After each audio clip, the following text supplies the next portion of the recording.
and welcome to the Women in ERP podcast. I'm your host, Abigail Ullman. I'm the founder of the Women in ERP platform. I'm joined today by my co-host, Stephanie Paul. Stephanie is the sales manager for ERP Vendor IFS and a huge advocate for women in ERP. Hi, Stephanie. Hi, how is everyone? Very good. And we're joined today by an absolute trailblazer of a woman in Anwen Robinson. Anwen is the General Manager and Senior Vice President for Infor. Hi, Anwen. Great to have you with us. How are you both? We're good. Very good. So we're going to grill you a bit today, Anwen. So bring it on. Firstly, I guess, can you tell us a little bit about your background and what led you to become a part of the ERP sector and this industry? Well, it's a fairly convoluted story, so bear with me on that. So my background, I'm actually from the South Wales Valleys. I was actually born in the Rhondda Fach, what's down in the Rhondda Fach, and a much-loved daughter. I've got two elder brothers, and my parents told me that they kept trying till they had a daughter and never ceased to sort of stop reminding me that my brothers were no trouble at all, and why did they persist? And that sort of set the tone for my life, in actual fact, going forward from there.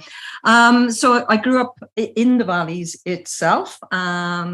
School was always interesting. I was always a bit of a troublemaker, I'd say, but only from the point of view of constantly challenging and being told, just learn something for the sake of learning something never sat well with me. All right. So things like math, being told Pythagoras' theorem. So when you ask, well, when on earth am I ever going to be using Pythagoras' theorem? Just to be told, just learn it by rote, turned off completely. So consequently, I left school at 16. All right. At that time, I just wanted to earn money. I didn't know particularly what I wanted to do. I just knew I wanted to earn money. I managed to gain a job with a county council, actually working on the drawing board as a tracer. So this is back before the days of CAD. This was physically taking tracing paper and drawing, so that you could actually reproduce the drawings that the other people had made. And I was actually working as part of the architects department in the heating and ventilating department, really, really glamorous. And so it was me and a load of chaps that were there at 16. It was quite an eye-opener coming down from the Valleys to work in Cardiff. But I quickly got quite interested in the work, needed to actually do things like heat loss calculations, calculating the size of radiators and all this. Actually, it was quite interesting. But then quickly realized that I could never get the benefit of or even sort of promotion as a result of it, even though I was now doing the work, because I didn't have the relevant qualifications. So all of a sudden, education became a lot more meaningful. So I went back to day release, and the only course that was relevant to what I was doing was actually engineering. So I took a day release ordinary national certificate in engineering, because that had the drawing office experience actually within that. And I quickly loved it. And you always remember that teacher that brings things alive for you. And I was lucky to have one of those in the Rhondda College of Further Education. And this was a chap, when you asked why is Pythagoras? Not only did he explain it, but he gives you 3 or 4 practical examples. And that's how I learn, all right? Bring it to life and everything else. So as a consequence, I excelled, all right? Everything suddenly sort of came home. Everything was meaningful. And I did rather well. And as a result of that, I came out with sort of distinctions. And somebody said to me in passing, are you aware that's equivalent to A-levels? No, I wasn't. So I went to work that day, the day I had my results, and I phoned Cardiff University. And I said, I've just had my results, and I'm told it's equivalent to A-levels. And they said, come up in your lunch hour. We'll have a chat in terms of things. So I popped up to see them. They were quite intrigued that I was a female. This is a long time ago, by the way. With a bent for engineering. So I met with the head of engineering, and they made me an offer there and then. So by the time I went home to the Rhondda that evening, I told my parents that I'd signed up to do a 5-year degree course, honours degree course in mechanical engineering. So I undertook a 5-year degree course, which actually meant I had 18 months in industry as well, because I didn't want to just have the theory, I wanted the practical experience. And a key part of the course was not just obviously everything to do with engineering, but computer science was in the early days. And I am extremely old, because part of the course was actually using punch cards. We were still using slide rules as opposed to calculators. And punch cards, right, to actually punch the code in, and then you fed it through. And I can always remember the day having doing a particular big project and typing out these punch cards, and I dropped them. Disaster. Anyway, so I completed the 5-year degree course, and I came up with a 2-1 honours degree in mechanical engineering. And it's right, what am I actually going to be doing? What am I going to use in this for now? Yeah. And I did explore actually going into the armed forces, but they didn't know what to do with me. A female with a mechanical engineering degree, you know, there was no rules that they could fit me into. But I actually then decided to do a course in that enabled me to become a lecturer. All right, so I did a postgrad certificate in further education, in actual fact. And my next 7 years, I actually became a teacher. So I didn't go into lecture, I actually went into a secondary school now, and to teach maths and computer science. See, we're getting there. Maths and computer science, and which was at very early days, again, in sort of education as well. Bearing in mind, I had left school at 16 without A-levels. I'm now teaching A-level maths, and I'm teaching sort of A-level sort of computer and science and everything else. And it was always, you know, having to keep sort of a few steps ahead of the curve going through this. But it was brilliant, and I got to admit, I loved teaching. And that actually, one of the lessons to learn from that, it set me up for life, because it's all about prepare.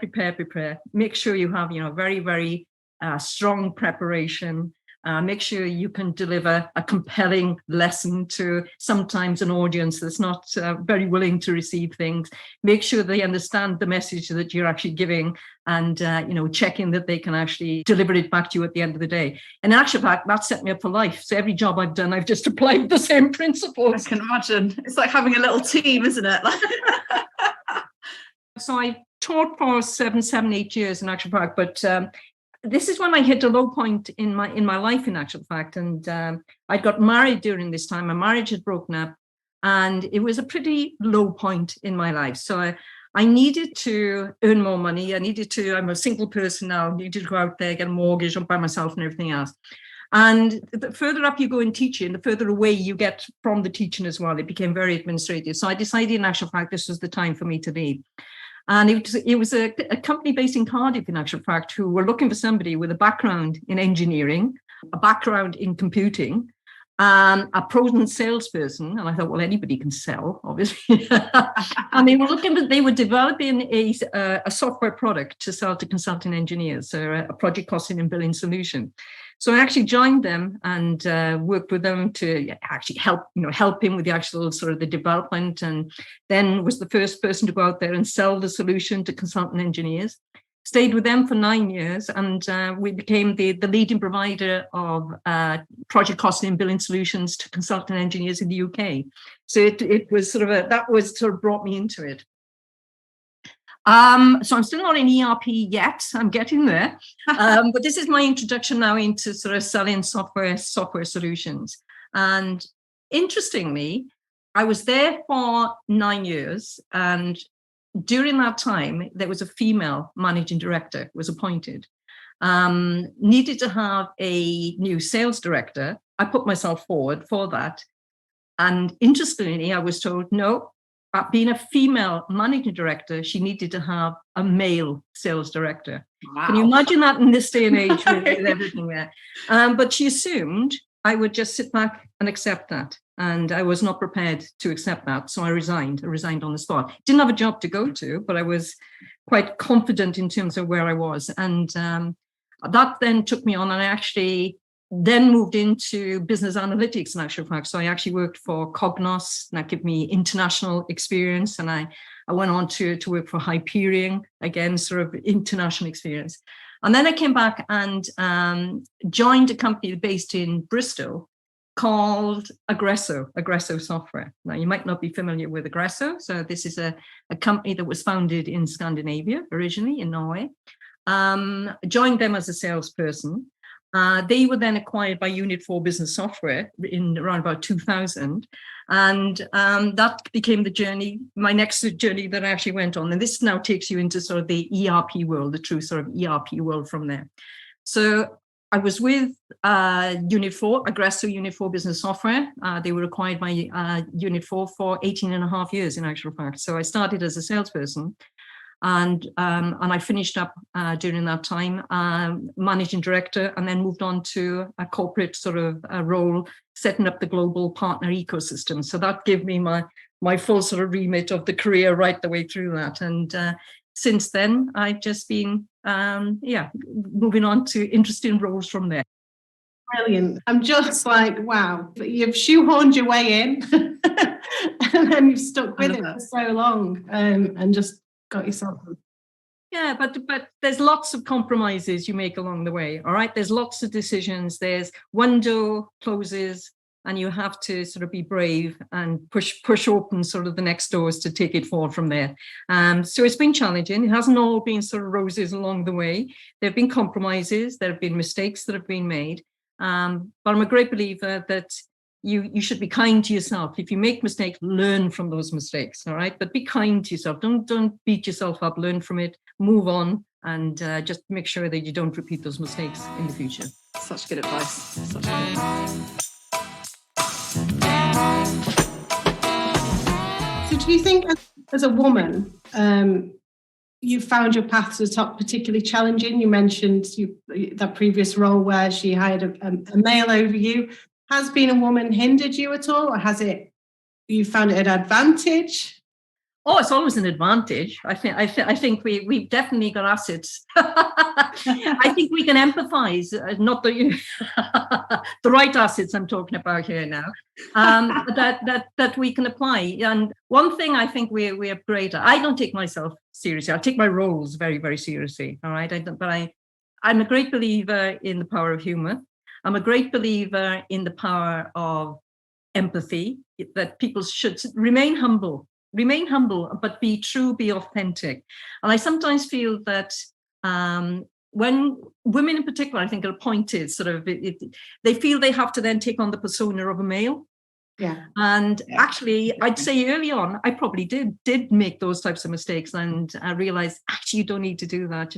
Just be yourself, be humble. And if you're the right person for the job with the right skills and you've been appointed to do the job, quieten that little voice in your head that says, am I good enough? You know, the imposter syndrome. I see that with so many times that sometimes women are held back because of that little voice in the head. Absolutely. If you've been appointed and you've gone through a competitive interviewing process and you've been selected, you are good enough. All right. It might be that you don't know it all. Be authentic, be humble. You can say, I actually don't know it all, but I'm prepared to learn, and let's come back and actually take it forward, you know. The other thing I learned very early on is to surround yourself with the best people. Know your weaknesses, know your strengths, and surround yourself with the people that are complementary. Build a strong team, all right? And there are different players within that team. You don't need to have everybody that, you know, is just like you. There are so many complementary skill sets, and you find if you get a team that gels, my God, it flies. All right, you get the innovation, you get the camaraderie, the fun that starts from actually having that, and the shared success that comes through that as well. I found that has stood me in great stead along the way. Yeah. That really resonates. I've kind of, I guess, touched on, having recently moved into more of a leadership role as well, it's very easy to kind of fall into kind of being surrounded by a lot of men, kind of yes. learned behaviour. And I've had to catch myself and go, no, be you, because you know, if you're authentic, it kind of works. You don't have to replicate, let's be honest, some of the egos and the testosterone. It doesn't need to happen at all. Like and I actually think you get better results when you're just yourself. And like you say, call out the fact, do you know what, I actually don't know this, but this person in my team does. Like, let's let them shine on it. There you go. Absolutely spot on. And I think if I look at my leadership style now, all right, when people sort of ask me about that, my role is to make everybody else successful. If I can do that, my role is that, you know, my job is done.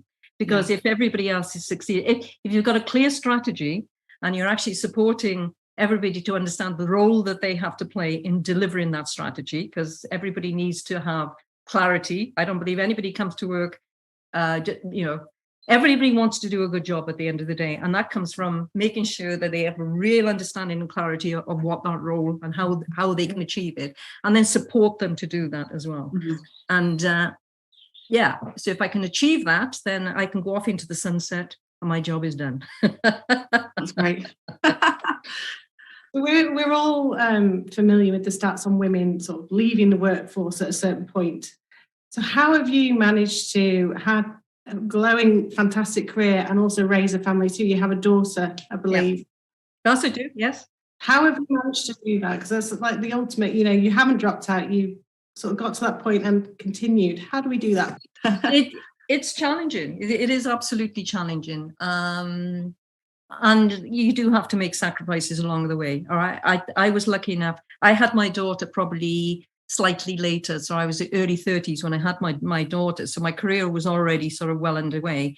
So my earning potential was reasonable as well, that I was able to help pay for support. I couldn't have done it without that support. I couldn't have done it, especially when my marriage broke up as well, and you then become the sort of, the single breadwinner, etc.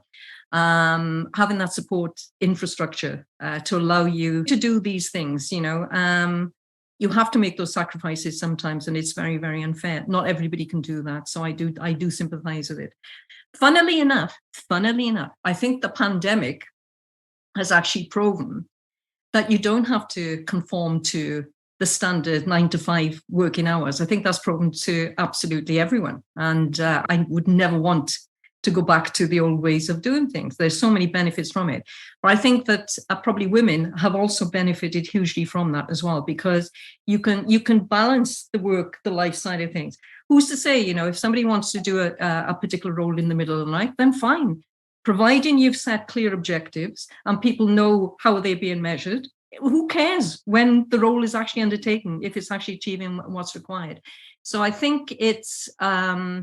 there are lots of ways in which I think we can make it life easier for females in particular in that regard. So do you think hired help generally is sort of, I don't know, we've got some misconceptions about it, about nannies, childcare provision in the UK, particularly. In Europe, it's commonplace to have a nanny. Why is that over here? Why do we feel bad for accessing childcare? For me personally, I feel terrible every time I have to ask for help.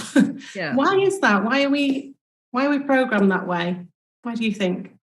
I think that's exactly, you just used the word, we're programmed that way sometimes. You know what I mean? It's the sort of the norm that's been expected, that it should also always fall on the female shoulders to bear the burden of all of these things. And I think we need to break that down a little bit as well. I think it starts, if you've got sons, actually, that stereotyping that certain roles are always sort of the female roles actually starts in the home. And it should then be supported from the school perspective and right the way through to ensure that we are breaking down these stereotypes as well. But as far as nannies, etc., and everything else there, if you can afford it, and it's the safe, why not actually be kind to yourself in a lot of cases as well? All right. Yeah. I think we want to do it all sometimes, and we can't. We have to be kind to ourselves. I'm talking from a female perspective here as well. You can't take on absolutely every single role and not expect it to actually affect your own mental well-being. So I'm a great believer in, being kind to yourself in as many ways you can. And if you can afford to pay for that help that enables you then potentially to further your career and provide sort of better lifestyle and everything else, then why not? Why not? Totally agree. You agree there, Abi? Steph, sorry.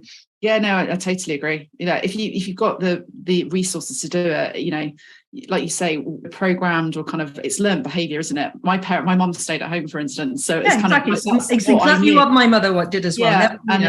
Yeah, but you're right. It's kind of educating the new male generation as well as the females. I've got 2 young nieces, and I always say you can be do whatever you want, because even from a really young age, they're almost kind of, they see kind of I don't know, it's interesting, but I think you break that cycle, and so and it does, and I think it's perpetuated as well, sort of in schools and everything, and we just can't afford to take our eye off the ball. Going back all those years ago, when I was the only girl when I did my engineering degree, I was the only girl with 70 chaps. It's crazy, isn't it? Wonderful, absolutely. And but I'm not sure it's changed that much over the years. You know, in terms of, I would just about to say, I wonder what the stat is now. You know, whether it's 3 or 30 out of that 70, or maybe it's still 2. So I'm a great believer. You know, I'm a sort of wherever I can, sort of ambassador to promote sort of STEM subjects and everything else there. You know, talking to groups of females, to girls, etc., school, not to limit themselves. You know, I limited myself when I was in school, because I can actually remember going for careers advice when I think I was 14 or 15. And the careers that I was told that I could actually go for were nursing, teaching, banking, but, you know, in terms of the admin side, and that was basically it. That were the roles that were sort of considered to be suitable, which, no wonder I dropped out as soon as I remember something similar. It was that, and also hairdressing always came up, and it's just like, it's just that classic stereotypical female, and it's crazy. But so again, it comes back to teaching has a huge responsibility as well. I can also remember when I was teaching, and I felt it was very important because of my experience when I went through education. You know, if I was curious and I was, you know, really, I'd probably be extremely annoying because I wanted to learn, to just be told, just learn it, all right? Just learn that formula. It didn't mean anything to me. So when I became a teacher myself, I felt it incumbent upon me to bring that enthusiasm, to bring things to life. You know, if somebody wanted to know why, I would tell them why and give them examples and everything else there. But when I was actually teaching, you could see a lot of teachers that had actually turned off. You know, they hated it, but didn't feel as if they had any other options. I couldn't think of anything worse than you're putting your children into the care of an education system that doesn't, you know, really enthuse them and open their eyes and set them on a journey of just creation and innovation. That's why, as well, I'm a big advocate of the Prince's Trust. So this is something.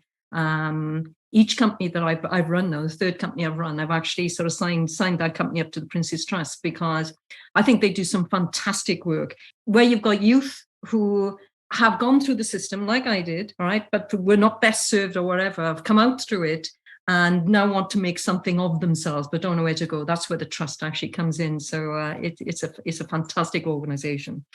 Brilliant. So you're now SVP and GM at Infor. Tell us what your new role entails.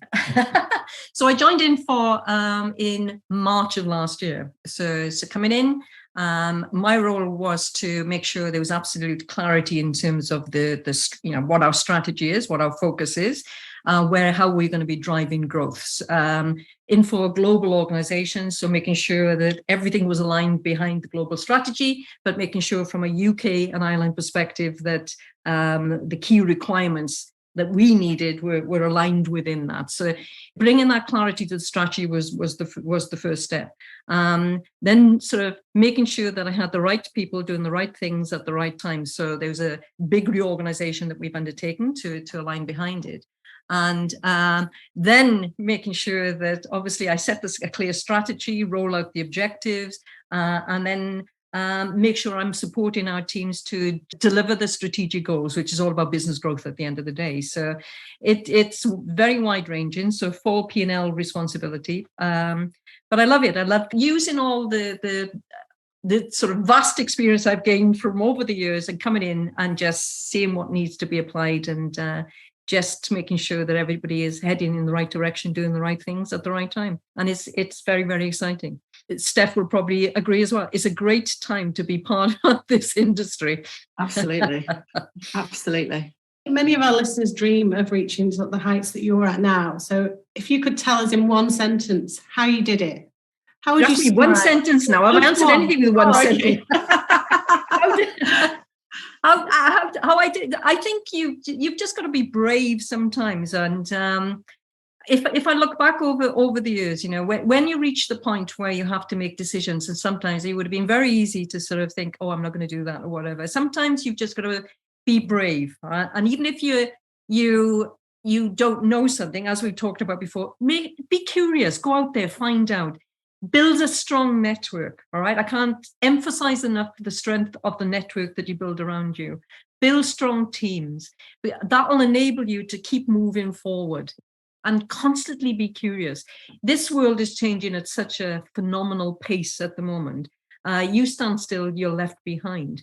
That has always sort of intrigued me, the pace of change, but also from an ERP point of view, I think it's incumbent upon us now to make sure that we're delivering real business value. You know, the companies that we're selling into are going through phenomenal challenges on a global basis, huge problems, and we've got the potential to assist them resolving those solutions. So it's not about selling ERP at the end of the day. It's really understanding what these business challenges are and translating that with using the technology, to sort of underpin it to deliver the value back to these customers. So it's a very, very rewarding time to be in ERP, to give it a title. Yeah, absolutely. We spoke previously about Industry 4.0. Now, do you want to just give a bit of an overview to our listeners as to what that is and how Infor are, supporting that, getting involved in that, and what that means? Yeah, so it's Industry 4.0. So it's the digitization in effect. If you think about that, so the automation, using technology to really drive business value, which is what we've actually been talking about. So the use of artificial intelligence, machine learning, data analytics, using technology in a way that actually delivers real sort of business value. And it underpins virtually all aspects of industry currently. And again, Steph can probably sort of associate very, very well with that as well, especially in manufacturing, or sort of Industry 4.0. Absolutely, it's changing everything. And if you think in terms of the changes that UK manufacturing has actually gone through, if you go back over 30, 20, 15 years and etc., when we lost a lot of our manufacturing base in the UK, and we became a predominantly service-based industry, and government actually set out to do that. All right, it was a part of the strategic government plans at that particular time. But what's subsequently happened, if you think in terms of Brexit and what's happening on a global basis with the war in the Ukraine and the challenges that all of this are bringing, especially to manufacturing, it's actually making it far more viable in a lot of cases, to actually have things manufactured closer to home. All right, so you're not reliant on global supply chains and everything else. So I believe we're now starting to see a real resurgence in British manufacturing, and making sure that we are supporting organizations with the right technology that will deliver this business value. Coming at it not from the perspective of the old ways of doing it, really thinking outside of the box, how you use all aspects of technology to capture the relevant data from the Internet of Things, the various sensors, everything. We got these things that permeate in all parts of our life, and it also applies obviously to manufacturing as well. So huge amounts of data that we can actually bring together, make sense of, and support our customers to keep driving their businesses forward. So, Industry 4.0 is what's underpinning a lot of this. And is this alternatively known as the fourth industrial revolution? That's what people are calling it. Well, I support. Absolutely. Yes, in that regard. I'm just trying to think what the other three were. Goes back to like the mills, doesn't it? Right? Like, remember something at school.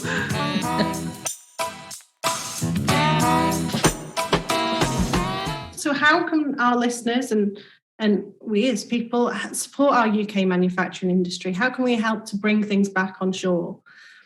Any tips? Well, it's a very interesting. Well, buy British. I think that's probably the biggest thing. Buy British in all shapes and form. Yeah, because that's what it's all about at the end of the day. If you look at the production of let's talk about a car. All right, you might think about a car manufacturer, but all of the supply chain that supports that actual car, it's huge. It's very, very long, and a lot of those parts are actually sort of manufactured potentially overseas. What we're now seeing is a lot of that's now coming onshore as well. But it goes wider than that, just in terms of, we might be talking about industrial manufacturing. It's also process manufacturing, food and beverage and all of that. Buy local. That will absolutely make a huge difference as far as that's concerned. Kind of ties into all the sustainability side of things. All of that. Absolutely. Yeah. Good point. So if we talk about lessons for success, then what lessons for a successful career in the ERP sector can you give us? I think I touched on it earlier, that constantly stay curious. That's the biggest thing I would say. This is an industry that is changing so rapidly. You might think that, you're working for an organization that's got the solution. It is changing so rapidly. So keep curious. New technologies are coming along. Sometimes I think we put the title of ERP and that constrains it. All right. It's wider than that. I'd much rather talk about business solutions that use technology to deliver key outcomes. And those outcomes can be very, very wide ranging. If you look at manufacturing, obviously there are core manufacturing solutions that underpin.